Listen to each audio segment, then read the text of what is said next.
तो इसीलिए ये सारी दिक्कतें भी आपको झेलनी पड़ेगी अगर आप 2026 में अपने लिए एक सेकेंड हैंड टाटा नैनो लेते हो। और मैकेनिक से एक और दिक्कत याद आई जो आपको नैनो लेने के बाद झेलनी पड़ सकती है, वो ये है कि मैकेनिक ना कुछ इसको जल्दी से हाथ नहीं लगाते। तो अब टाइम शाम के लगभग 5:30 हो रहे हैं और फिलहाल अपनी नैनो को लेके निकल चुका हूँ घर से।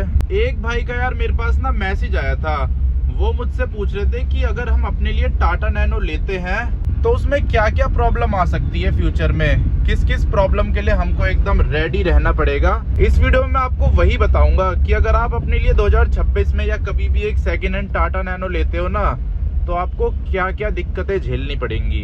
इसके ऊपर वैसे मैंने कभी वीडियो बनाई नहीं है, प्रॉब्लम्स मैंने बताई है, लेकिन ये नहीं बताया कि आपको क्या क्या झेलना पड़ेगा। तो सबसे पहली चीज तो आपको एसी की हवा झेलनी पड़ेगी, ठंडी ठंडी। ये देखो कितनी पुरानी अल्टो आ रही है, ये वाली अल्टो मेरे को सबसे बढ़िया लगती है। इस अल्टो के लुक सबसे ज्यादा बढ़िया है और सबसे ज्यादा वर्स्ट लुक है जो अभी आई है, जो सबसे लेटेस्ट जनरेशन है। और जो ये एसी की मैंने बात करी है ना, ठंडी हवा झेलनी पड़ेगी, ये सारी नैनो में नहीं है, कुछ नैनो का ही एसी सही चलता है। मार्केट में जितनी भी नैनो बिक रही है ना, ज्यादातर नैनो के एसी ढंग से काम नहीं कर रहे, तो इसीलिए एक ये चीज आपको झेलनी पड़ेगी। और ऐसा नहीं है कि मेरी नैनो का एसी तो बढ़िया ही काम कर रहा था शुरू से, इसका एसी मैंने ठीक करवाया है।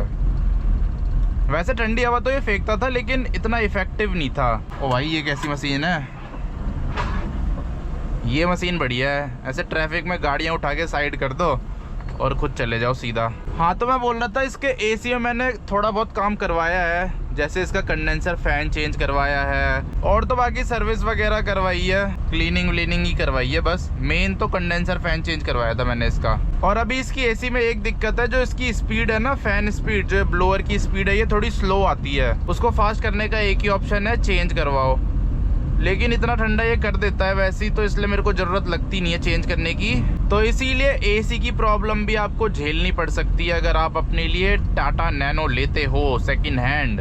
कल रोड पे पानी भर रखा था, कीचड़ कीचड़ हो रखा था, और आज एकदम सूखी सूखी मिट्टी हो रखी है, धूल उड़ रही है। ओ भाई सामने जाम लगा है, इधर ही मुड़ जाते हैं। मेरा कोई बिजनेस थोड़ी ना छूटा जा रहा है जो मैं जाम में लगूंगा लाइन में। जो इसका कंडेंसर फैन है वो मैंने 2500 रुपए में चेंज करवाया था, लेकिन ऐसा जरूरी भी नहीं है कि जो आप नैनो खरीदो उसमें 2500-3000 हजार का खर्चा हो एसी में। हो सकता है पूरा एसी खराब हो सकता है कंप्रेसर खराब हो, कंप्रेसर इसका बहुत महंगा है, 15,000 रुपए के आसपास का आता है। हो सकता है कूलिंग कोयल खराब हो, कूलिंग कोयल भी इसकी महंगी रिप्लेस होती है, 6-7 हजार रुपए की। और सबसे मेन रहता है कूलिंग कोयल लीक की दिक्कत। अगर कूलिंग कोयल लीक होगी तब भी यही सेम खर्चा आएगा, 7-8 हजार रुपए का। और कूलिंग की लीकेज आप ऐसे पता भी नहीं लगा सकते जब आप कोई कार खरीदते हो सेकेंड हैंड। कई बार लीकेज थोड़ी कम होती है तो 10 दिन में पता लगती है, 20 दिन में पता लगती है। अब कोई आपको 20 दिन के लिए तो अपनी कार दिखाएगा नहीं टेस्ट करने के लिए, वो तो अपना मस्त 500 रुपए की गैस भरवाएगा और आपको चिपका देगा कार। तो आपको क्या ही पता चल जाएगा, पता चलेगा 20 दिन बाद, 10 दिन बाद, 25 दिन बाद, जितनी बड़ी लीकेज होगी उस हिसाब से पता चलेगा। इसीलिए नैनो में लीकेज की दिक्कत है बहुत मोटी। उसके अलावा भी एसी में तरह तरह की दिक्कतें आ सकती है, तो एसी की प्रॉब्लम भी आपको झेलनी पड़ सकती है। अब दूसरी दिक्कत जो आपको नैनो लेने के बाद झेलनी पड़ सकती है वो है रस्टिंग की। जो मेरी नैनो है ना, इसका जो पीछे वाला ढक्कन है जो विंडशील्ड के नीचे होता है, जब मैंने ये खरीदी थी ना तो इतनी सी रस्टिंग थी उसमें, इतनी सी।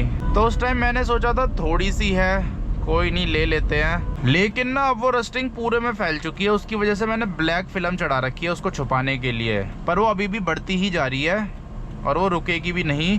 लेकिन ये है कि वो तो ढक्कन है, वो ढक्कन चेंज हो जाएगा 1000-1500 रुपए में मायापुरी से। वो तो सही है। मेरी नैनो में जो वैसे पार्ट है ना, स्टीयरिंग वगैरह, सस्पेंशन के आसपास के जो जॉइंट्स होते हैं, स्टीयरिंग जो होता है उसमें रस्टिंग नहीं है। उसमें रस्टिंग और ज्यादा खतरनाक हो सकती है। उसमें तो चलते चलते स्टीयरिंग फ्री हो जाएगा, टायर टूट जाएगा, कुछ भी हो सकता है। तो वो वाली रस्टिंग बहुत खतरनाक है।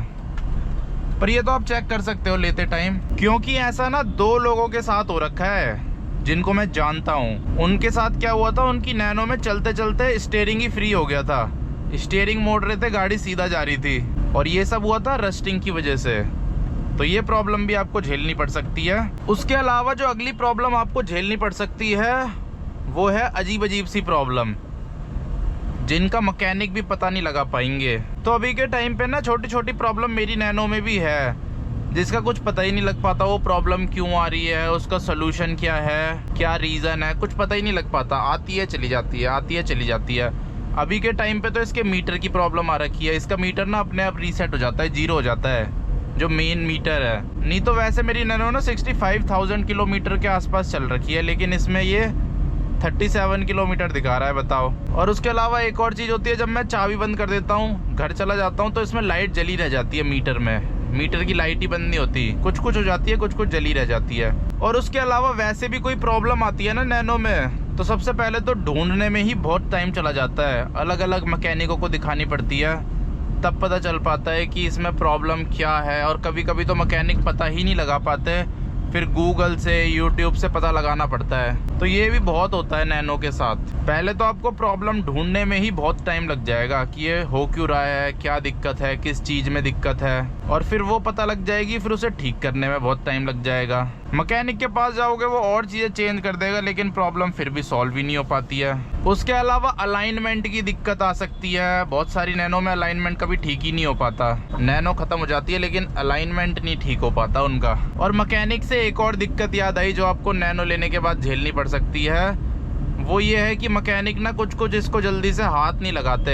या तो फिर आपको किसी ऐसे दिन बुला देंगे जिस दिन भीड़ कम होती हो, या तो फिर आपको ऐसे मैकेनिक के पास जाना पड़ेगा जिसके पास गाड़ियां कम आती हो, जो खाली बैठा रहता हो। पर मेरे हिसाब से ये उनकी भी गलती नहीं है। अब मान लो आपके सामने एक BMW आ रखी है और नैनो आ रखी है, तो आप BMW ही ठीक करोगे।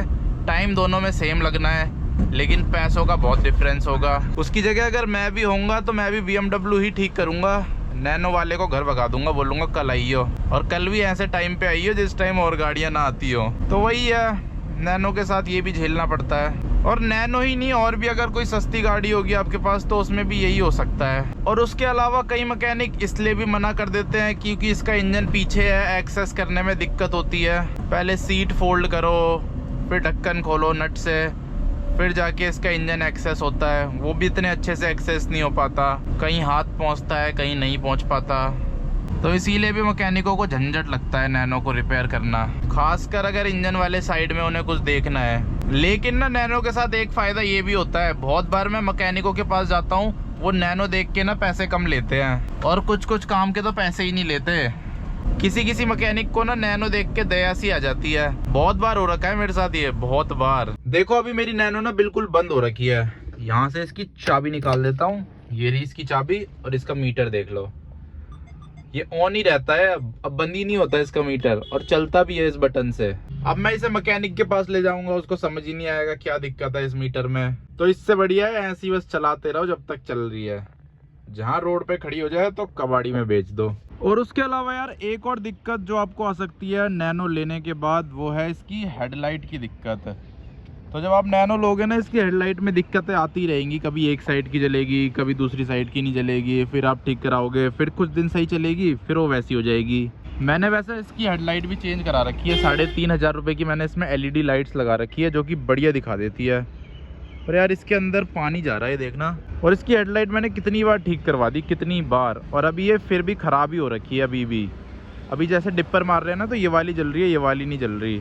और उसके अलावा हाई बीम पे भी ये नहीं जल रही है, सिर्फ ये वाली जल रही है। अब मैं ठीक करा के आ जाऊँगा तो दोनों चलेंगी, फिर कुछ दिन बाद या 1 महीने बाद फिर वही दिक्कत आ जाएगी, फिर ये वाली बंद हो जाएगी, ये जल जाएगी। और ये सिर्फ हेडलाइट के लिए नहीं है, ये हेडलाइट हो गई, इंडिकेटर हो गए, और उसके अलावा जो ये बैक लाइट है इसके लिए भी है। बैक लाइट भी मेरी, कभी ब्रेक मारता हूँ तो दोनों साइड की जलती है, ऊपर की भी जलती है। कभी ब्रेक मारता हूँ तो ये और ये जलती है, बस ये नहीं जलती। कभी ये और ये जलती है तो ये नहीं जलती। तो इसीलिए ये सारी दिक्कतें भी आपको झेलनी पड़ेगी अगर आप 2026 में अपने लिए एक सेकेंड हैंड टाटा नैनो लेते हो। कुछ कुछ चीज़ों में तो मैंने जुगाड़बाजी कर रखी है कार में, जैसे ये बटन भी हो गया, ये बटन भी इसका टूट रखा है, तो इसमें ना ये नट लग रखा है, ये हैजार्ड लाइट है इसकी।